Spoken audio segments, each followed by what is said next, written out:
Welcome to the grand final edition of the Don't Argue, all thanks to Palmerbet.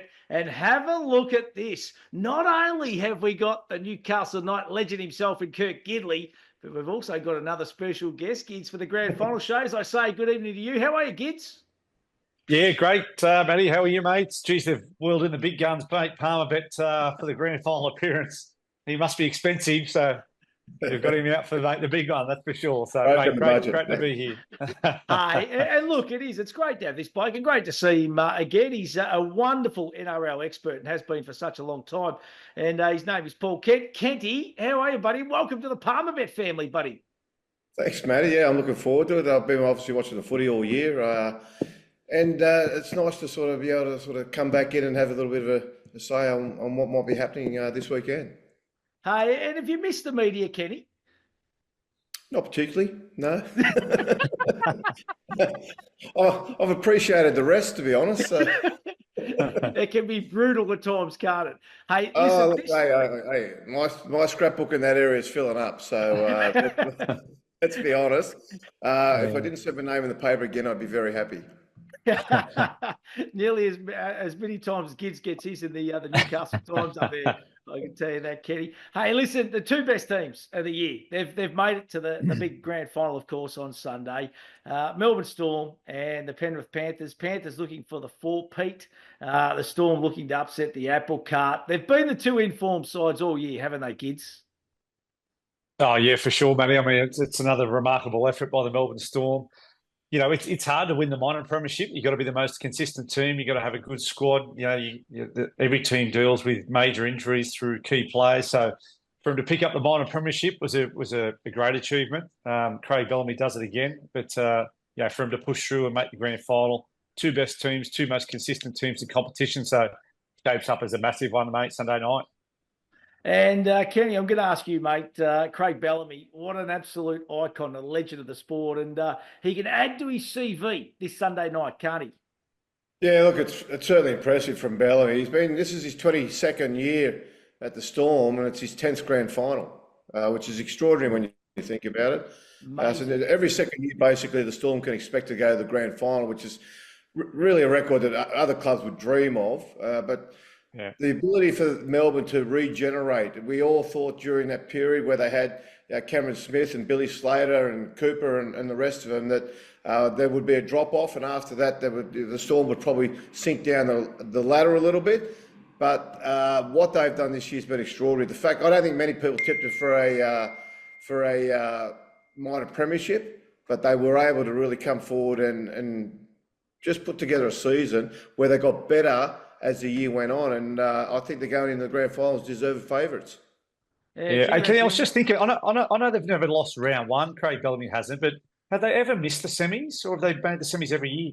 The only time they missed Gids was in 2010 when obviously they were eliminated through the Surrey Cup. That's right. That's the only time. So every other year. Unbelievable. Unbelievable. And the thing about it, because he's been there 22 years, he's almost been through basically three generations of players. So it's not, a lot of people say, oh, well, he's inherited a system or whatever. He's created the system. He created his first year there at Melbourne. He might have got the first couple of years, he might not have got the semis, to be fair, like 03 and 04, but 05 I think was he certainly got there, and off he goes. So, look, he's just been a wonderful coach. Hey, on the flip side too, boys, I was going to say the Penrith Panthers looking for 4 on the trot.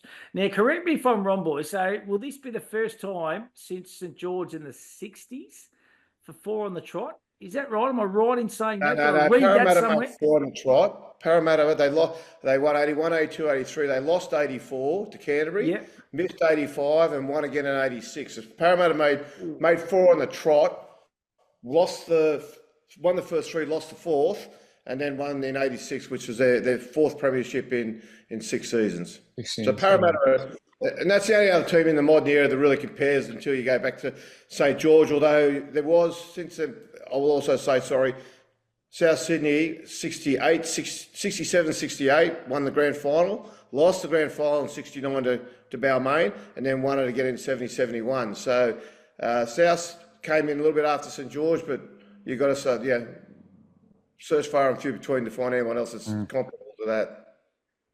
Hey, listen, let's go back and have a look at the preliminary finals last weekend, boys. And it started with the Storm and the Roosters Friday night. I was out at Moonee Valley Racecourse, and they had it on the big screen at the Valley on Friday night. And the Victorians were up and about. There was a huge crowd in Melbourne for the AFL Grand Final weekend. So the town was a buzz, and the Storm just two good Gids, 48-18 victors over the Roosters. But the big story to come out is obviously Big Nelson, who's going to miss the Grand Final. That is huge. Yeah, I mean, there was so much spoken about, Matty, about the build-up for that game, and to potentially see Hargraves and Solomona coming together for the first tackle. Well, they kicked it the opposite direction, and sure enough, it was just as theatrical, the first play of the game. So Lindsay Collins gets KO'd first tackle of the game, plays the ball the wrong direction, and Asafa Solomona sent for 10, and then inevitably has missed the grand final on the back of that suspension. I think the suspension for 5 weeks is pretty harsh, but it's irrelevant. I don't think he was ever going to get it downgraded to a fine. So I think he's a big loss for sure. He's a big body. He brings some aggression to that team. He's a real handful to tackle and bring down. So I think he is a big loss, but I still think they've got a really capable team to challenge Penrith in this game. He probably did deserve some suspension, though. Like I know there's an argument for the grand finals that too big a game to miss through an incident like that. And there was a point, in my covering the game over the years where I tended to go along that way. But by the same token, it's the game's trying to get rid of head-high tackles. We're trying to get rid of them. It's the same with Origin when you miss an Origin game. At some point, I think the coaches will probably jerry and they'll try and change some sort of tackling style to try and at least bring it down, start keep the players on the field, because they keep losing like this. It's just not worth the win earlier in the season when the tackle's made. Yeah, absolutely. Yeah, consistency is the key, isn't it? Yeah. Yeah. I don't agree that that he should have just got off with a fine just because it's a grand final. I mean, it's a tackle. They're trying to bring the rules in to protect the players.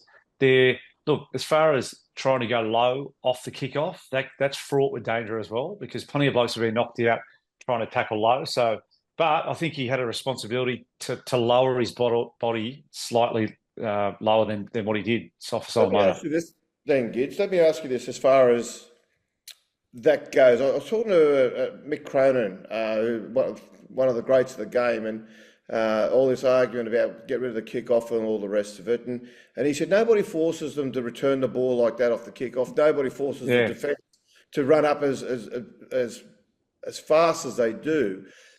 That said, though, do you think there's some merit at some point that they look at some sort of different strategy off the kickoff, where you try and put a pass in there or something, or whether you look I don't think we should bring in a rule to change the kickoff, but as in the name of self-preservation, do receiving clubs look at a different way to bring the ball back? Well, we definitely don't want to lose the kickoff or the dropout or any type of long kick. It's part of the entertainment of our game. It's a real point of difference for us. Look, I think the responsibility has to go onto the ball carrier, yes, but onto the defensive team as well. So I don't know. We don't want to see it lost, that's for sure. But I just think there needs to be more care, number one. And again, when you've spent that time, the build up to the game, the 2-minute bell goes. It's a huge game. There's a lot of emotion. You want to be aggressive. So can you lower your aggression? Yes, you can. Yeah. You just got to be smart. I think there's an opportunity to be smarter anyway with it. Let's turn our attention to Saturday night. Panthers took down the Sharks 26-6. Another game that was fraught with a bit of controversy with plenty of bunker decisions throughout the contest, Kenty. What was your take on the victory? Did they do enough? Did they show enough to Panthers heading into a grand final for yours? Yeah, I think Panthers, they remind me a little bit of a Bart Cummings Melbourne Cup horse. He just trains them to the minute, and they've gone away this year, and they've won the past 3 grand finals. They're going for 5 in a row now. 5 appearances in the grand final. They know how to get it right in a grand final. And I just think within themselves, I don't think Penrith, I think they started the game fast. I think they got away like they thought they would. And I think from that point, I think there was a little bit just I wouldn't say going through the motions, but they just did what they needed to do. I still think they had another gear to go. So, I think they're saving that for this week. I really think Penrith they were in complete control last week. They knew they were winning the game. Once they were in front, put the game to bed, and let's just get through this game and be in good shape for next week. You reckon the same, Gids? Yeah, I thought they definitely went to another level. Round one of the semis was against the Roosters. I definitely thought they kicked it up a pretty significant gear for that game. Yeah, last week I don't think they were as clinical and probably as aggressive as what the Storm were in their performance. But I was just looking back at some footage then, and just some of the plays in that game. Nathan Cleary 40-20. On the back of that, he threw a cutout like a face ball pass to Alamotti, which was gold. And then even the second half, another cut-up pass, the crossfield kick to Toto, which was sort of unstructured. Like, he had some silky plays during that game as well. And obviously, he came off a little bit to go with he's carrying a crook shoulder. So I think they probably kept a little bit in the bank at the moment. But, I mean, it's going to be a fiery and intense start to this game, that's for sure. And I reckon too, boys, even Cam Munster coming out, he's kind of been taunting Liam Martin the last couple of days, hasn't he? I think, there's going to be a lot of byplay, I think, in the build-up to this contest. I reckon there's going to be a bit going on early, isn't there? I think the key for this game for both teams is the start. Both teams all year have dominated the start. They both start very fast, very aggressively. And other teams have lost momentum very early in the game. They've lost the arm wrestle very early in the game, and it just sets up the game for both sides. Both are great leaders. Both Penrith and Melbourne are great leaders. They like to get in front and just go. They've got a tremendous record at leading at halftime and then going on to win. So there's a fair bet there. Whoever leads at halftime, if you're behind on the punt, then whoever's leading half-time, no matter what the price is, that might be your get-out bet right there, because they generally go on when they lead at half-time to win the game. But I don't know who's going to win that first 10, 15 minutes. It's got to be super intense, and I reckon the game will be decided after 20 minutes. You may not see it on the scoreboard, but within the game, there'll be a team going, we're going okay, and there'll be another team going, we're in a little bit of strife here. Yeah. Yeah, no, I think the outside backs are going to have a big part to play here. I mean, I looked at Toto's game last week, and just his yardage carries, the power that he's got, he's able to poke his nose through on some of those carries as well. So I think it's a battle of the outside backs, because the forwards battle is going to be so intense. And I even seen look at Harry Grant's game there last week, and he was everywhere in that first 20 minutes. So there's going to be a fair bit of petrol taken out by the forward packs. So I think there's a big emphasis on the outside backs to take some yardage carries and win the battle of metres. Hey, listen, let's have a quick look back at our bets last week. The Gids get on, of course, Storm 13+. Warbrick, Connor Watson, anytime try scorer. 1 out of 3 there, Gids. No good. I went Roosters at the line, mate. I can't believe I turned my back on the Melbourne Storm, to be honest. Xavier Coates, Teddy, anytime try scorer. So none from 3 there. Close with the other game, Gids, Panthers Sharks. You'll get on 13+. Brian To'o, Liam Martin, both saluted. Nathan Cleary, just needed him to get across the line. That was good value too, from memory. Yeah, it would have been all right. 3 from 4, that one. But I was confident both teams would win 13+. Although there was Roosters came back in the second half and Sharks were sort of in the battle in the first half, but I was confident at the back end of the game. Both those teams are a level above. So 13+, I was really confident with.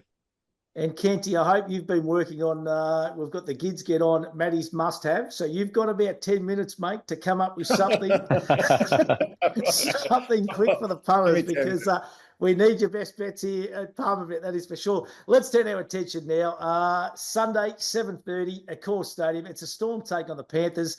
Head-to-head, the market Storm, $1.87 favourites. Panthers at $1.93. The line here is -0.5, so it's tight. Total points over under is 40.5 points. Last time they met twice in 2024. We go back to round 1. Storm beat the Panthers 8-0. There was a dour struggle at Amy Park. Then in round 21, the Storm beat the Panthers 24-22. A cracking game at Panthers Stadium. Stats and bets we like at Palmer Bet. The Storm's last 6 straight games have gone over the total points. So total points over 40.5 is $1.93.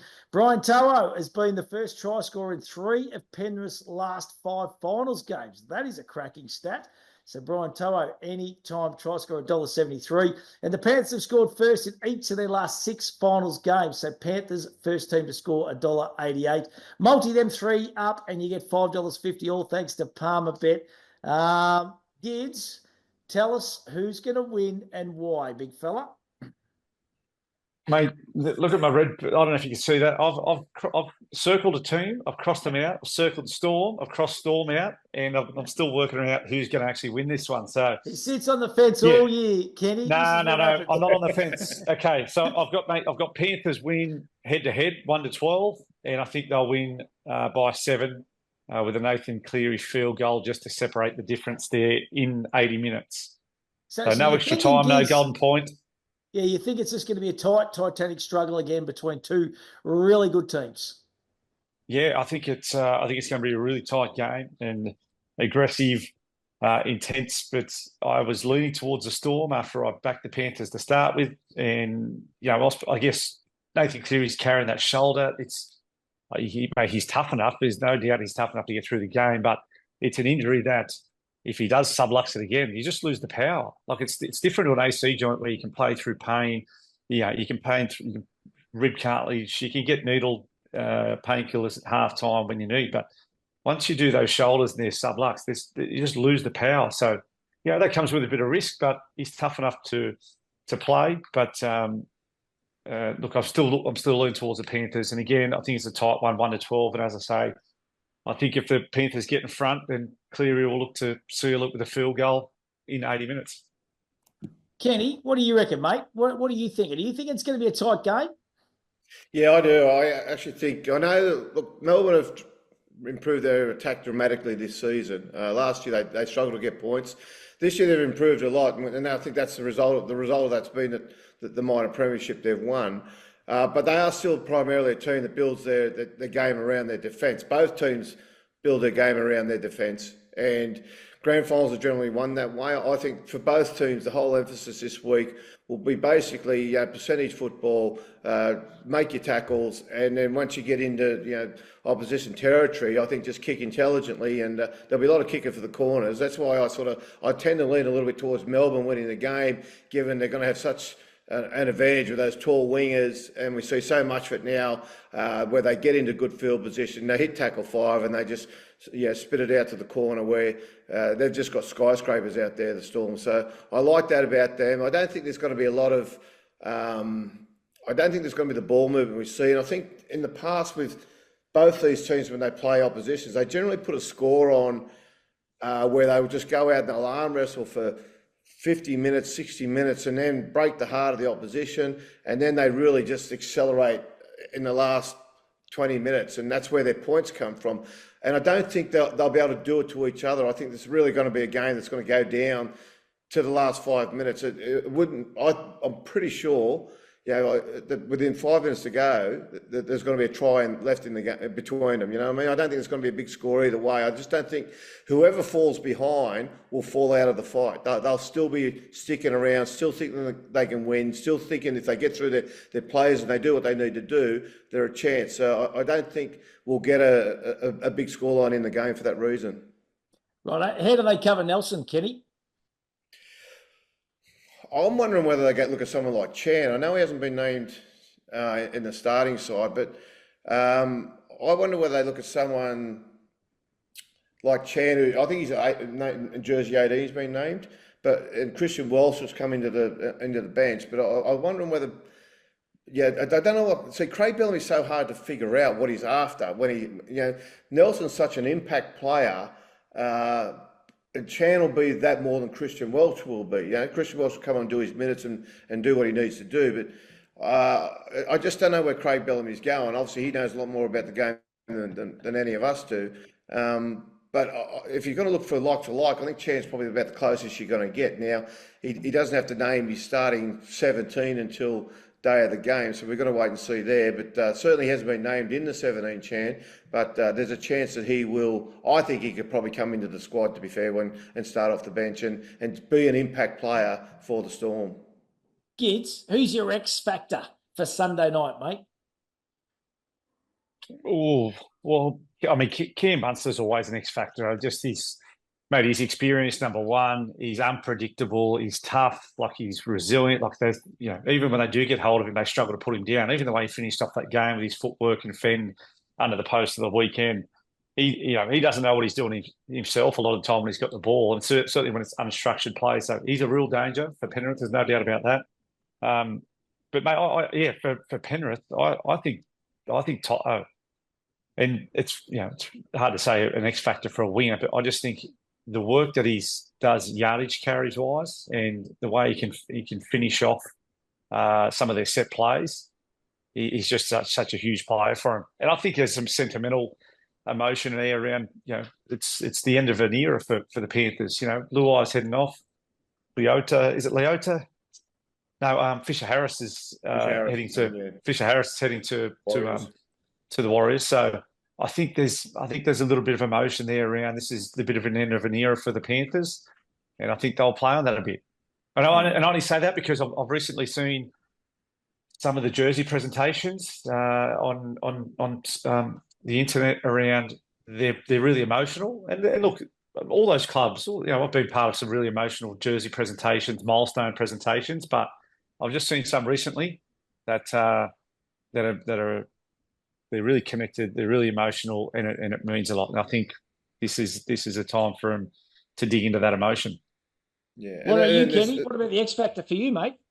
Oh, look, I like Munster. I based on the fact that he's running so much. The last few weeks, he's really picked up his running game. He's really he's so unorthodox. He's hard to game plan for. You've got to be alive when you're around him. You've got to be alive on the guys who are looking to run off him. Whenever he's sort of zigzagging across the field, the Storm players seem to pick up on that and stay alive. So he's got that ability to just do something that Penrith have not covered in their reviews this week, and that's where I think he can just really kick on. I think he's come back. He's been slowly getting better as he's got fitter and he's felt fitter. And we saw before the semi-final started, a lot of the Storm players were rested. He didn't want to be rested. He wanted to keep playing. He wanted to get his minutes up in the game and sort of get back to peak fitness. And I think he's done that. And I think he's pretty much at full capacity now. And I think that makes a very dangerous Cameron Munster. He's played himself into a bit of form over the last couple of weeks and a bit of fitness, I reckon, too, for mine. Yeah. He's cherry ripe, ready to go on Sunday night. He's my X factor too, Cam Munster. And I just love the fact that he's been taunting the Panthers. He's just been throwing a couple of little baits out there just to try and get a bit of fire in the belly, because he's got that little sidestep too that, he'll be hoping that Martin and a few of those come at him nice and hard, and then he might just open it up at some point in time. So I'm looking forward to it. Hey, what about Gids? I'm going to come back to you. Cleary Bellamy. Of course, Ivan Cleary, wonderful coach, an absolute legend of the game. We spoke about Craig Bellamy off the top. Does one get the edge just over the other with a victory on Sunday night, do you think? Well, I think there's different personalities, that's for sure. Ivan Cleary's pretty reserved. He obviously has a great rapport with his team and his players. You see, I've been coached by Belly. I loved his passion. I loved his emotion. I loved his discipline. So I really thrived on Craig Bellamy, the person and his coaching style. So, but Ivan Cleary, different type of personality, more reserved. When they flash to the box, he's always pretty. He's got his emotions in control. So different type of personalities, but obviously. The players absolutely believe in their game plan. They don't want to let either of their coaches down, and I think there's a real genuine love of the coach and the player. So, but as far as career perspective, Craig Bellamy, in my opinion, he's the best ever in the game. He has to be. He's most consistent, and especially over the more recent era of some of the top players in the game that he's had that have had to retire. Oh, this is going to be the year that Melbourne struggle. This is the year that Melbourne are going to make top 8. This is the year they won't make top 4. And they just consistently, they're able to do it. So, and like he's over I looked at his stats there before. He's coached over 570 games, 70% win record. And Kennedy just mentioned he's won 10 grand finals out of his last 22. Played 10, Like, yeah. Yeah, I made 10 the last 22. So, in my opinion, and maybe because I've been coached by him and I've looked at the most recent times, then he's the best that I can think of. I think the thing about that too, Matty, they don't need each other actually to justify what they're now currently doing in the game. Like overall, Bellamy's got the record over Cleary, but if you go back since the Panthers have been making this grand final run 2020, I think it's 7-5 to Cleary. So that is one team. Generally, you can just about every coach in the game, Bellamy's got a winning record over. But this recent Penrith outfit is a team that have got the wood on Melbourne, even though Melbourne did win both games, have won both games this year so far. So it's a really tantalising prospect, these two coming up against each other. They play different styles of footy in many ways. There's a different approach, but it sort of comes together quite similar. But as far as legacies and all that sort of business, I think when both coaches retire, I don't really think, unless there's more grand finals to come between Penrith and Melbourne, I don't really think they'll be sort of put up against each other as such, although on the grand final count, Melbourne are 1-0 up. Yeah, there you go. There you go. Hey, listen, let's have a look at some other markets, boys, for the weekend. Clive Churchill Medal, of course. All thanks to Palmerbet. Jerome Hughes from the Storm is our favourite or joint favourite at $4.50 with Nathan Cleary from the Penrith Panthers. Now, good was he in last year's grand final. Cam Munster from the Storm at $8. Dylan Edwards, what a year he's had at $10. Harry Grant, another who has had a sensational year at $10. Isaiah Yeo, the veteran, at $11. And Ryan Pappenhausen, wouldn't that be a great story, at $11? With all the injuries and everything that Pappy's had over the last couple of seasons, it'd be huge to get him a Clive Churchill Medal and a Premiership. Gids, who wins the Clive Churchill for you, buddy? Yeah, tough one, Matty. I mean, some great names mentioned there. Obviously, what Nathan Cleary's done over the last few years, to be honest, and last year's grand final, even his game last week, I think from off the top of my head, he set up through the tries. Jerome Hughes had a fantastic year. Another cracking game from him last week. He's definitely gone to a new level this year, which is great to see. But someone who's not on the list of the top sort of half a dozen there is Jerome Luai. And I think with Cleary's shoulder issue, obviously he'll still front up and have a great player to play. I think Luai, he showed up for the Origin series this year where he was under some pressure and performed there. He's a little bit unpredictable, a bit like Cam Munster as well. Similar 5'8", really. So I think Luai can be the difference. And again, it's his last ever game for the Penrith Panthers before he goes to the West Tigers next year. I think he's up for it. So I'm going to go Luai, $14. $14, nice bit of value. Kenty, where are you heading, mate? Yeah, look, I've clearly the way that I think the fine, obviously the Clive Churchill Medal winner is you pick who you think's going to win, and then look at someone in that side who's got to play a key role in it. Since we've had this evolution in the game where the game's changed a lot, the fullbacks have become far more important. The last 15 years, I think it is, there's been 5 fullbacks win, there's been 5 halfbacks win, the Clive Churchill. Couple outside, Luke Lewis won one, throw in a few others. But this year we look at the halves, obviously for each team are the favourites in their team. But then the next best, to what Gids has said, Jerome Luai at Penrith and then Munster at Melbourne. So I think I just think the way Munster's developed, given that I'm going to think Melbourne are going to win the game, Melbourne's my pick. Munster's my pick to win the Clive Churchill. I think the fullback's probably a little bit they're a step back this year, just because I think Dylan Edwards, I think he's slightly carrying an injury. Pappenhausen's coming back from injury, but he just hasn't quite hit that form that we've seen out of him in previous years. But the 6 and 7 for both teams, I'd be very surprised if the Clive Churchill Medal winner doesn't come from that out of the winning team. I'm with you, with Cam Munster. I reckon he's cherry ripe. So couple with Cam Munster, and Gids is with Jerome Luai at $14. First try scorer Brian Toro from Penrith is the favourite, $8.50. You heard that stat earlier. Willie Warbrick from the Melbourne Storm, $9.50. Xavier Coates, $10. Sudia Turuva at $10. Zerone Pappenhausen at $11. Dylan Edwards at $12. And Elise Katoa at $13. I'll come back to you, Kenty. What are you thinking first try scorer, mate? Well, look, I've gone a little bit left field. I've got a little bit of value here, Matty. I've gone Tui Kamikamica for the Storm, right? Now he's playing prop. He's $67, right?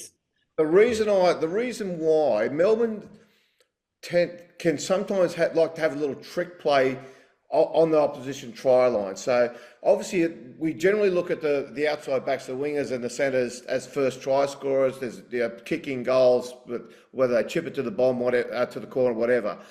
But Melbourne, what they can do sometimes is they just come up with a little bit of a trick play. Harry Grant will come out of dummy half, can either slip it inside. Generally, it's Big Nelson. I would have tipped Nelson if he was playing this week as first try scorer.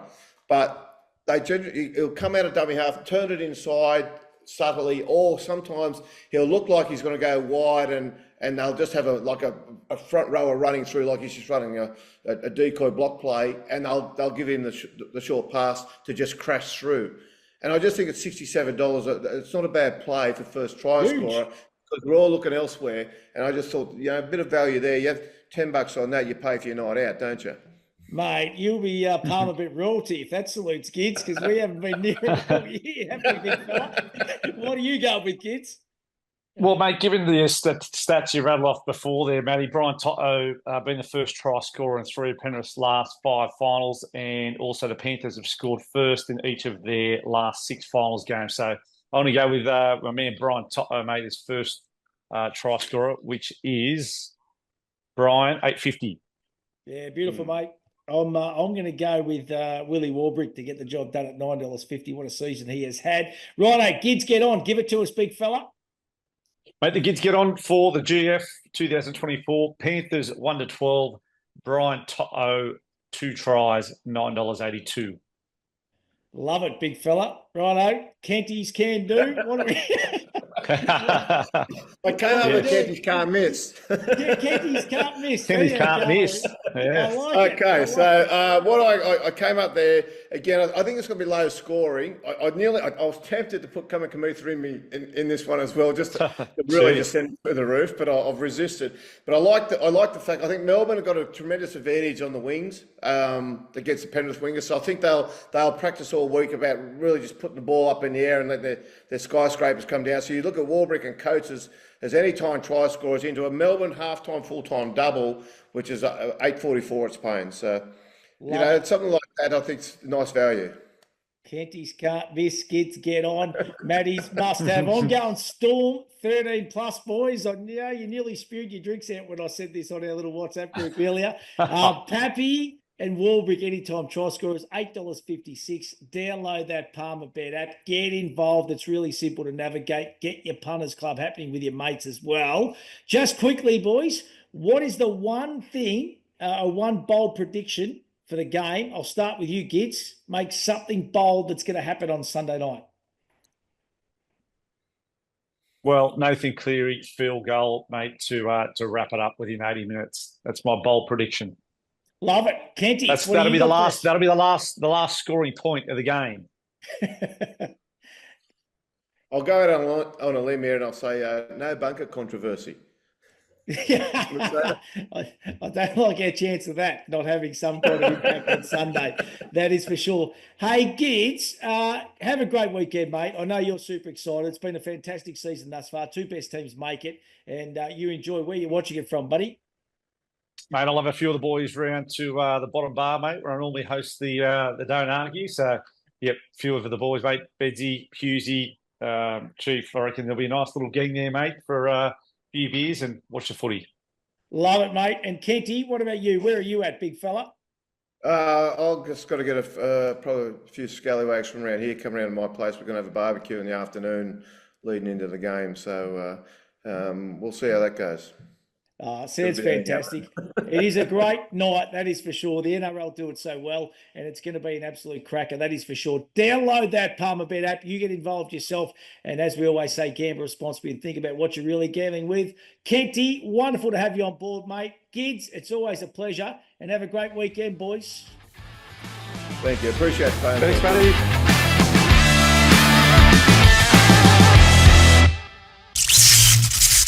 Imagine what you could be buying instead. For free and confidential support, call the number on the screen or visit the website.